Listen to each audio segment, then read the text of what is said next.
إنا أنزلناه في ليلة مباركة إنا كنا منذرين فيها يفرق كل أمر حكيم أمرا من عندنا إنا كنا مرسلين رحمة من ربك إنه هو السميع العليم وقال تعالى إنا أنزلناه في ليلة القدر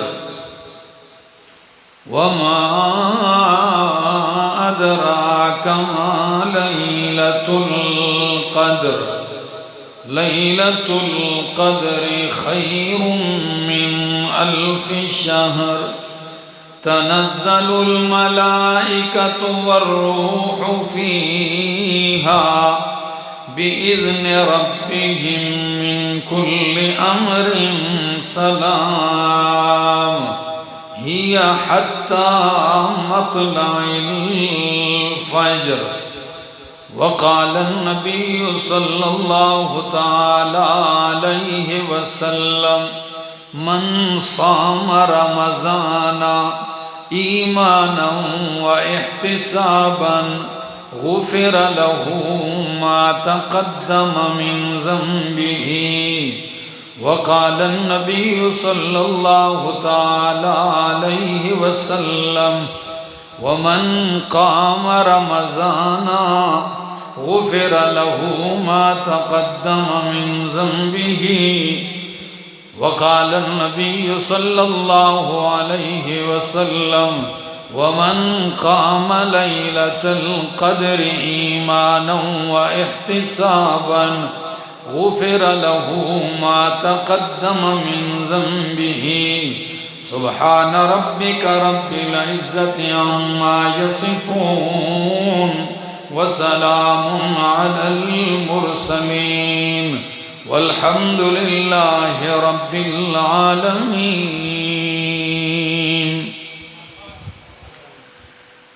انتہائی قابل عزت، قابل احترام، ذی قدر و ذی وقار علماء کرام اور ضلع ہری پور کے اس علاقے گاؤں بگنیاں اور گرد و نواح سے آئے ہوئے میرے معزز مکرم دوستو، السلام علیکم۔ رمضان المبارک کا مہینہ رواں دواں ہے اور آج 23 رمضان المبارک ہے 2023 کا۔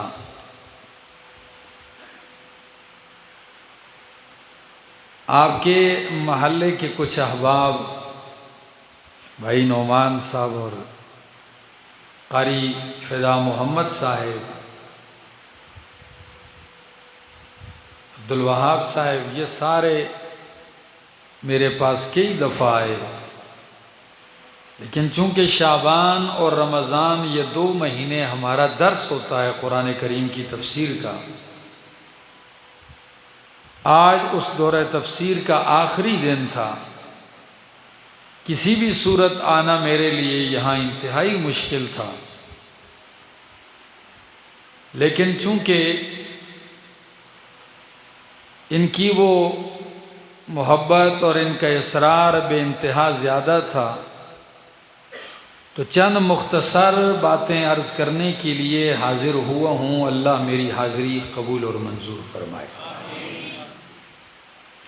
رمضان المبارک کا مہینہ اپنی تمام تر برکتوں، رحمتوں اور سعادتوں کے ساتھ رواں دواں ہے، اور ہم اس ماہ مبارک کے آخری عشرے میں ہیں۔ یہ مہینہ رمضان ویسے ہی ماہ غفران ہے، مغفرت کا مہینہ ہے، جہنم سے آزادیوں کا مہینہ ہے۔ دن میں روزہ ہے تو روزہ ایک انمول عبادت ہے۔ رات کو قیام اللیل پوری دنیا میں شروع ہے۔ کل ایک دوست نے رابطہ کیا تو وہ حرم میں، آپ یقین کریں کہ اس دفعہ حرم میں ایسے لگتا ہے کہ پوری دنیا امٹ کے حرم چلی گئی ہے۔ اللہ کا کرم ہوا، 2-3 سال پہلے جو کرونا کا ایک دورانیہ گزرا، اس کے بعد اللہ نے اتنی کرم نوازی کی، مسجدیں آباد ہو گئیں۔ آپ کی اس مسجد میں قرآن کریم پڑھا گیا، آپ لوگوں نے محبتوں کے ساتھ سنا ہے۔ رمضان المبارک کے حوالے سے جب بھی گفتگو ہوتی ہے تو یا روزے کی بات ہوتی ہے، یا لیلۃ القدر کی بات ہوتی ہے، یا قیام رمضان کی بات ہوتی ہے، یہ زیادہ تر عنوانات ہوتے ہیں۔ پہلی بات میں بلا کسی تمہید کے کہ روزہ ایک ایسی عبادت ہے کہ یہ ساری شریعتوں میں رہی ہے۔ قرآن کہتا ہے کتب علیکم الصیام کما کتب علی الذین من قبلکم لعلکم تتقون۔ کتب علیکم الصیام، تم پر روزے فرض کر دیے گئے ہیں، کما کتب علی الذین من قبلکم، جیسا کہ تم سے پہلے لوگوں پر فرض کیے گئے، تو اس امت پر بھی فرض کیے گئے، اور اس امت سے پہلی امتوں میں بھی روزے فرض کیے گئے۔ میری بات کا جواب دو گے تو میں کچھ کہوں گا، نہیں تو میں دعا کر کے اجازت لے لوں گا، ٹھیک ہے نا؟ مجھ سے زیادہ آپ میں کوئی نہیں تھکا ہوگا، اس لیے جاگ کے بیٹھیں اور مجھے جواب دیں۔ فرمایا تم پر بھی روزے فرض کیے گئے، اور آپ اس امت سے پہلی امتوں پر بھی فرض کیے گئے۔ ہاں کسی پہ سال میں 6 مہینے روزہ، ہاں کئی ایسی بھی امتیں ہیں کہ ان میں پورے سال روزہ، اور اس امت پہ اللہ نے صرف رمضان 11 مہینوں میں 12 مہینوں میں 1 مہینہ رمضان المبارک کا عطا کیا ہے، اور یہ بھی اس امت کے لیے خصوصیت ہے، چند دن گن چنے رکھ دیے ہیں۔ پھر رمضان المبارک کا روزہ، شان کتنی ہے، اللہ اکبر! اللہ کے پاک پیغمبر کا فرمان ہے، حدیث قدسی نقل کرتے ہیں نبی کریم اپنے رب سے کہ اللہ فرماتے ہیں الصوم لی وانا اجزی بہ۔ بگنیا والو ذرا آج سن لینا میری بات کو، اللہ کے محبوب فرماتے ہیں رمضان المبارک میں اللہ سنتوں کا ثواب بڑھا کے فرضوں کے برابر کر دیتے ہیں، اور فرضوں کا ثواب اللہ 1 سے لے کر 700 گنا تک زیادہ کر دیتے ہیں۔ کتنا؟ 700 تک زیادہ کر دیتے ہیں، تو ایک نماز 700 تک پہنچ جاتی ہے، اللہ بھی فراوانی کر دیتے ہیں۔ ہر عمل، روزہ، نماز ہے، صدقہ ہے، خیرات ہے، تسبیحات ہیں، کل عمل ابن آدم یضاعف الحسنۃ بعشر امثالها حتی الی 700 ضعف یا 7,000 بھی بعض روایات میں، تو 700 تک بڑھا دیا جاتا ہے ثواب ہری پور والوں۔ لیکن فرمایا الا الصوم، صرف روزہ ہی ایک ہے کہ اس کا ثواب اللہ 700 تک نہیں بڑھاتے۔ رمضان میں ہر عمل کا ثواب 700 تک بڑھا دیا جاتا ہے، لیکن روزہ ایسی چیز ہے، ایسی عبادت ہے کہ اس کا ثواب اللہ 100 تک، 200، 700 تک نہیں بڑھاتے۔ یا اللہ پھر ملتا کیا ہے؟ فرمایا الصوم لی وانا اجزی بہ، روزہ میرے لیے ہے اور اس کا بدلہ میں اللہ خود دوں گا، اس کا بدلہ میں خود دوں گا۔ اللہ اکبر۔ کوئی ہری پور کا جوان پوچھ سکتا ہے کہ باقی عبادتوں کا بدلہ بھی تو اللہ ہی دے گا، چاہے نماز ہے، زکوٰۃ ہے، صدقہ ہے، ان کا بدلہ بھی تو اللہ دیتا ہے، پھر روزہ ہی کیوں کہہ دیا کہ اس کا بدلہ میں دوں گا؟ اللہ اکبر۔ میں کہتا ہوں اس سے پہلے بھی ایک جملہ ہے، وہ بھی بڑا عجیب ہے کہ الصوم لی، عجزی تو بعد میں ہے، اس سے پہلے بھی ایک لفظ ہے، وہ ہے روزہ میرے لیے ہے۔ کیا لفظ ہے؟ روزہ میرے لیے ہے۔ آپ حیران ہوں گے، روزہ میرے لیے ہے تو نماز کس کے لیے، زکوٰۃ کس کے لیے، قربانی کس کے لیے، صدقے و خیرات بھی تو اللہ ہی کے لیے ہیں۔ اس لی میں کیا کمال ہے؟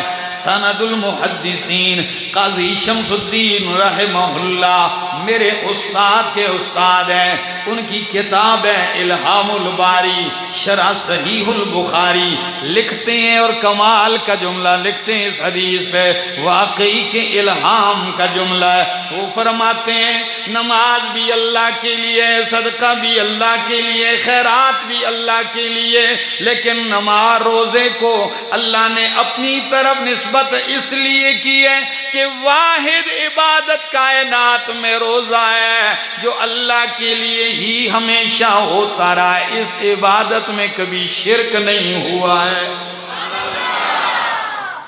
آپ کہیں گے یہ کیا مطلب؟ یعنی نماز اللہ کے لیے بھی لوگ پڑھتے رہیں لیکن غیروں کے سامنے بھی جھکتے رہیں، صدقہ اللہ کے نام پہ بھی دیتے رہیں لیکن غیر اللہ کے نام پہ بھی دیتے رہیں۔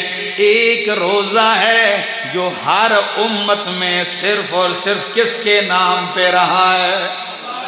اللہ، اس میں کبھی شرک نہیں ہوا۔ الصوم لی۔ اور باقی ایک بات ہے کہ باقی عبادتوں میں ریاکاری ہو سکتی ہے، کیا؟ اللہ کے لیے بھی ہو سکتے ہیں اعمال، دکھاوے کے لیے بھی ہو سکتے ہیں۔ کیوں؟ نماز کچھ کرنے کا نام ہے، صدقہ کچھ کرنے کا نام ہے، لیکن روزہ کچھ نہ کرنے کا نام ہے۔ یہ نکتے پہ غور کیا ہے؟ روزہ کچھ نہ کرنے کا نام ہے، تو ریاکاری تو کرنے میں ہوتی ہے، نہ کرنے میں کیا دکھاوا ہو سکتا ہے؟ اس لیے یہ وہ واحد عبادت ہے جو خالص کس کے لیے ہے؟ اچھا، اب دوسرے جملے کی طرف آتا ہوں کہ آنا اجزی بھی، اس کا بدلہ میں خود دیتا ہوں۔ اللہ فرماتے ہیں تو باقی عبادتوں کا بدلہ بھی تو اللہ ہی دیتا ہے، پھر روزے کو خاص کیوں کیا ہے؟ اس خصوصیت کی ایک وجہ یہ بھی لکھتے ہیں محدثین کہ باقی اعمال کا بدلہ فرشتوں کی وساطت سے دیا جائے گا، فلاں کو یہ دے دو، فلاں کو نماز کا بدلہ دے دو، صدقے قربانی کا بدلہ دے دو، لیکن روزے کا بدلہ اللہ اپنے دست سے اقدس سے عطا فرمائیں گے۔ کیوں؟ اس لیے کہ اس کا علم صرف کس کو ہوتا ہے؟ باقی پتہ ہی نہیں کسی کو کسی کا روزہ ہے کہ نہیں۔ بندہ 3-4 پراٹھے صبح 11 بجے کھا کے آ کے کہے جی آج بڑی بھوک لگی ہے، ہمیں کیا پتہ لگے گا، ہی لگی ہوگی اس کو۔ لیکن روزہ ایسی عبادت ہے جس کا علم اللہ ہی کے لیے۔ اور پھر ایک دوسری وجہ یہ بھی بتلاتا ہوں، آپ نے کبھی غور کیا ہے کہ باقی اعمال کا بدلہ 700 گنا تک، 1400 گنا تک یا اس سے اوپر بڑھا دیا جاتا ہے، لیکن روزے کے متعلق ایسی کوئی روایت آپ کو نہیں ملے گی کہ جس میں روزے کا بدلہ ایسے ایسے اتنا بڑھا دیا جاتا ہے۔ کبھی غور کیا ہے ہری پور والوں وجہ کیا ہے؟ آج سن لو کہ ایک احمد جمشید بھی ایک نقطہ دے کے جا رہا ہے۔ قرآن کہتا ہے انما یوفی الصابرون اجرہم بغیر حساب۔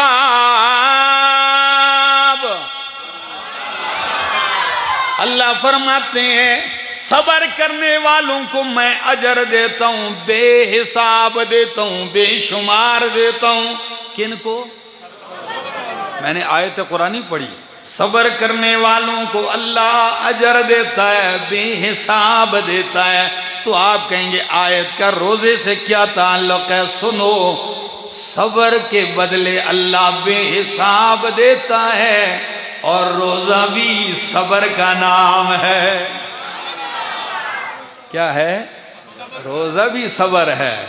کھانے سے صبر، پینے سے صبر، خواہشات سے صبر، شہوات سے صبر، برائیوں سے صبر، حتیٰ کہ حرام تو رہا حرام، حرام تو رہا حرام، شام اذان ہونے تک حلال سے بھی صبر ہے۔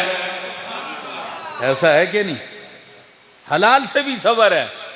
تو جب یہ صبر ہے روزہ، تو صبر کا حساب بغیر حساب کے ہے بدلہ، تو روزے کا بدلہ بھی بے حساب ہوگا۔ اس لیے فرمایا انا اجزی بھی، روزے کا بدلہ اللہ فرماتے ہیں میں خود دوں گا۔ تو جب دن کو یہ حال ہو، آپ کا دن کو یہ حال ہو، ایک بات اور کہہ دے تو میرا دل کرتا ہے، سنیں گے؟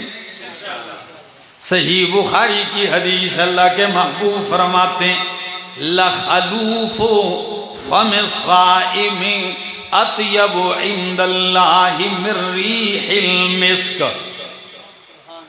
میرے بڑے بڑے سنجیدہ لوگ بیٹھے ہیں، اللہ کے محبوب پیغمبر صلی اللہ تعالی علیہ وسلم فرماتے ہیں کہ روزے دار کی منہ کی بو اللہ کو کستوری سے زیادہ محبوب ہے۔ یہ حدیث سنتا ہوں میں کبھی کبھی حیران رہ جاتا ہوں روزے کی فضیلت کہ روزے دار کے منہ کی بو، آپ کہیں گے وہ کون سی؟ جب دن کو بھوک لگی ہوتی ہے، معدہ خالی ہوتا ہے، منہ سے ظہر کے بعد بو آنے لگتی ہے، اور ہوشیار آدمی روزے میں کسی سے بات کرتا ہے تو زیادہ قریب منہ نہیں کرتا کہ میرے منہ کی بو سے اس کو تکلیف نہ ہو۔ ہوشیار لوگ ایسے کوئی کرتے ہیں تو رومال رکھ کے منہ پہ ایک بات کرتے ہیں۔ یہ منہ سے بو آتی ہے، لوگ تنگ ہوتے ہیں، لیکن بو کیوں آتی ہے؟ معدہ خالی ہے، روزے کی وجہ سے آتی ہے۔ تو اللہ کے ہاں تیرے منہ کی بو بھی اتنی اعلیٰ ہے کہ اللہ فرماتے ہیں کستوری سے زیادہ محبوب ہے۔ یہ کہانی نہیں، صحیح حدیث سنا رہا ہوں۔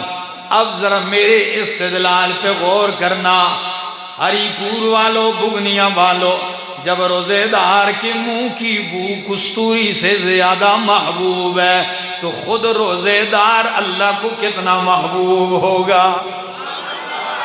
وہ روزہ رکھنے والا اللہ کو کتنا پیارا ہوگا، کتنا پسندیدہ ہوگا۔ پھر میرا ایک اور استدلال سن لیجئے، علماء بیٹھے ہیں، روزے دار کے منہ سے نکلنے والی بو اللہ کو کستوری سے زیادہ محبوب ہے، تو روزے دار کے منہ سے نکلنے والا قرآن اللہ کو کتنا محبوب ہوگا۔ روزے کی حالت میں بندہ قرآن پڑھتا ہو، روزہ بھی رکھا ہو، اللہ کا قرآن پڑھتا جائے، رات میں بھی قرآن پڑھے، پھر تراویح میں بھی اللہ توفیق دے اللہ کا قرآن پڑھے اور سنائے، یہ بہت عظمت کی بات ہے۔ تو فرمایا دن کا روزہ تو یہ ہوا، رات کا قیام اللیل دیکھ لیجئے، من قام لیلہ من قام رمضان ایمانا و احتسابا، جس نے بھی رات کو قیام کیا رمضان کا ثواب کی نیت کے ساتھ، اللہ کی رضا کے لیے، غفر لہ ما تقدم من ذنبہ، اللہ اس کے پچھلے سارے گناہ معاف کر دیتے ہیں۔ اللہ ہمارے گناہوں پہ قلم پھیر دے معافی کا۔ اللہ تو رات کو قیام کی بھی اللہ توفیق دے۔ اور تیسری چیز ہے کہ رمضان المبارک ہو، پھر آخری عشرہ ہو، کیا آخری عشرہ ہو، رمضان کی ہر رات شان والی ہے، کیا ہے؟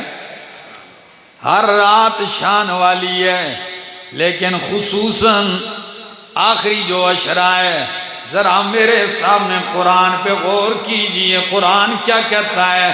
والفجر وليال عشر والشفع والوتر والليل إذا يسر هل في ذلك قسم لذي حجر والفجر وليال عشر، اللہ فرماتے ہیں قسم فجر کی، ولیال عشر قسم 10 راتوں کی۔ کتنی راتوں کی؟ میں نے ایک بھی کہانی نہیں پڑھی، یا رب کا قرآن پڑھ رہا ہوں یا نبی کا فرمان پڑھتا جا رہا ہوں۔ فرمایا والفجر ولیال عشر، 30ویں پارے کی سورت ہے۔ فرمایا قسم فجر کی، ولیال عشر قسم 10 راتوں کی۔ امام ابن کثیر فرماتے ہیں یہ 10 راتیں کون سی ہیں؟ یہ 10 راتیں کون سی ہیں؟ تو پہلے وہ قائم کرتے ہیں عنوان کہ جی 10 رات، یہ فجر کون سی ہے؟ چلو پہلے اس پہ بات کر لیتے ہیں، اجازت ہے مجھے؟ سننا چاہیں گے؟ جو سننا چاہتے ہیں کہو سبحان اللہ۔ ایسے جاگ کے بیٹھے نا کچھ۔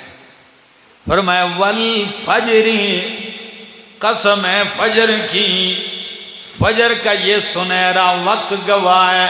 تو پہلی تفسیر کہ فجر سے مراد یوم النحر، بڑی عید کی فجر مراد ہے۔ کون سی فجر؟ بڑی عید کی جو فجر ہوتی ہے، یوم النحر والی فجر ایک۔ وَلَيَالٍ عَشْرٍ 10 راتیں۔ تو امام ابن کثیر فرماتے ہیں 10 راتوں سے مراد عشر ذی الحجہ ہے، یہ ذی الحجہ کی 10 کے 10 دن ہیں۔ تو پھر ان پہ خود ہی سوال ہوتا ہے کہ قرآن نے تو لیالن کہا ہے، راتوں کا کہا ہے، اور آپ نے جو بات کی ہے وہاں تو 10 دن مراد ہیں۔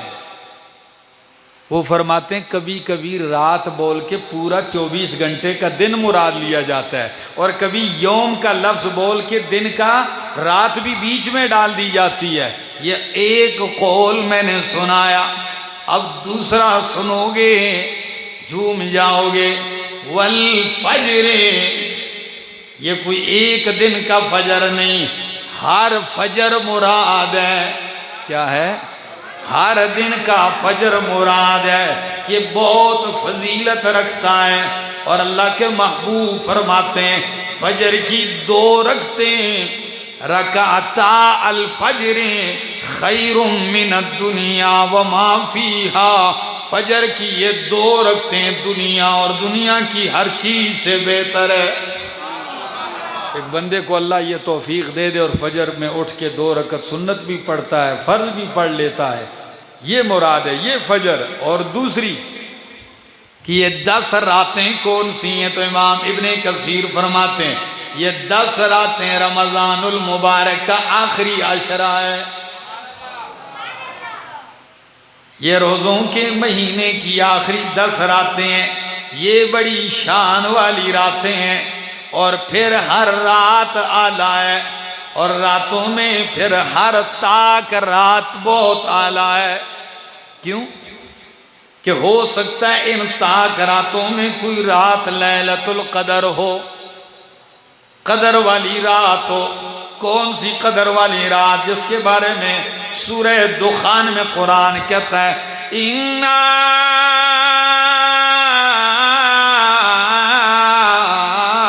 أَنزَلْنَاهُ فِي لَيْلَةِ الْقَدْرِ۔ کاش کے بچوں کے ساتھ کچھ آپ بھی میری حوصلہ افزائی کر دیتے۔ فرمایا اِنَّا أَنزَلْنَاهُ فِي لَيْلَةِ الْقَدْرِ، اِنَّا أَنزَلْنَاهُ فِي لَيْلَةٍ مُبَارَكَةٍ۔ سورۃ دخان، ہم نے قرآن کو مبارک رات میں اتارا ہے۔ کون سی رات میں؟ مبارک رات میں اتارا ہے۔ یا اللہ، وہ مبارک رات کون سی ہے؟ سورۃ القدر میں فرمایا اِنَّا أَنزَلْنَاهُ فِي لَيْلَةِ الْقَدْرِ، وہ لیلۃ القدر ہے۔ کون سی رات ہے؟ یا اللہ، لیلۃ القدر شعبان میں ہے یا شوال میں ہے، ذی الحج میں ہے، محرم میں ہے، ربیع الاول میں ہے، ربیع الثانی میں ہے؟ کون سے مہینے میں ہے؟ فرمایا شہر رمضان الذی انزل فیہ القرآن۔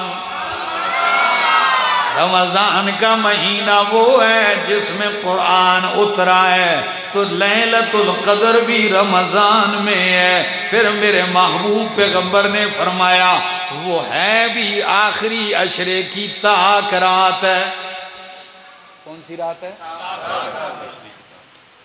جی امام آلوسی رحمہ اللہ اپنی تفسیر روح المعانی میں ایک عجیب بات لکھتے ہیں، فرماتے ہیں اس امت نے پہلی امتوں کے تذکرے سنے کہ جی ان کی عمریں زیادہ تھیں، پہلی امتوں کی عمریں زیادہ تھیں، 2 3 3 4 4 5 500 سال عمریں، اور اس امت کی عمر 60 70 60 70۔ کوئی اکا دکا بندہ اس سے پھر اوپر جاتا ہے، ٹھیک ہے نا، اور جو اس سے اوپر جاتا ہے لوگ کہتے ہیں یہ بونس میں جی رہا ہے، ٹھیک ہے نا۔ درمیانی عمر یہی ہے۔ تو انہوں نے رش کیا پہلی امتوں پر کہ جو 500 سال عمر ہے تو پھر تو عبادتیں بھی زیادہ کرتے ہوں گے، مقام بھی زیادہ پا جاتے ہوں گے۔ اللہ نے فرمایا امت میرے محبوب کی ہے، ان کی تمنا آئی ہے، ان کو رشک آیا ہے۔ فرمایا ٹھیک ہے، عمریں ان کی زیادہ ہیں، فضیلت تمہیں زیادہ دوں گا، تمہاری عمر کم ہے، میں نے رمضان میں تمہیں ایک رات ہر سال دے دی جو 83 سال 4 مہینوں سے افضل ہے۔ اللہ اکبر، ہر سال۔ اب بتاؤ ایک بندہ 20 سال 40 سال 70 سال زندگی گزارے اور وہ رمضان، ہر رمضان لیلۃ القدر پاتا جائے، ہر رمضان لیلۃ القدر پاتا جائے۔ اب ذرا کیلکولیٹر پہ حساب کرو تو لگ پتا جائے گا۔ یہ نوازشات ہے۔ آئیے، لمحے آخری ہیں، سمیٹ لو، حاصل کر لو، جولیاں بھر لو۔ میری گفتگو کا مقصد صرف یہی تھا کہ ہمیں اور آپ کو اس سیزن اور اس بہار سے بھرپور فائدہ اٹھانا چاہیے۔ ہو سکتا ہے اگلا رمضان آئے اور ہم نہ ہوں، ہو سکتا ہے اگلا رمضان کتنے ہی ایسے لوگ ہوں گے گزشتہ رمضان میں آپ کے ساتھ ہوں گے، آج اس رمضان میں وہ خاک کے نیچے پڑے ہیں۔ تو کیوں بندہ اپنے اوقات کو ضائع کرے؟ کیوں اپنے اوقات کو رائیگاں فضول چیزوں میں ضائع کرے؟ روزہ بھی رکھ لے انسان، کھانا حلال چیز ہے، اس سے سارا دن برداشت کیا، وہ پانی حلال ہے، پیاس شام تک برداشت کی ہے، ٹھیک ہے، اور تاش کھیلنا حرام ہے، وہ سارا دن کھیلتا رہا روزے میں، کیا حاصل؟ یہ کون سا روزہ ہوا کہ حلال سے تو اپنے آپ کو آپ نے روک دیا اور حرام دن بھر کرتے رہے۔ یہ شیطان ایسا ازلی بدبخت ہے، دشمن ہے انسان کا، کہ وہ ایک چال نہیں، وہ کبھی ایک طرف سے آتا ہے، کبھی دوسری طرف سے آتا ہے، ٹھیک ہے، حلال نہیں کھائے گا، حرام میں ڈال دوں گا اس کو، اور کبھی ایسے بھی کرواتا ہے کہ فرض سے چھٹی کروا دوں گا، فرض تو نہیں پڑے گا، نوافل پہ لگا دوں گا۔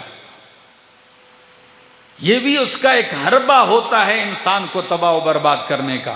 تو میرے دوستو انشاءاللہ اپنے اوقات قیمتی بنائیں گے کہ نہیں بنائیں گے؟ رمضان المبارک کی بہاریں سمیٹیں گے؟ تو میری زندگی نے موقع دیا، پھر ملیں گے۔ آخر دعوانا ان الحمدللہ رب العالمین۔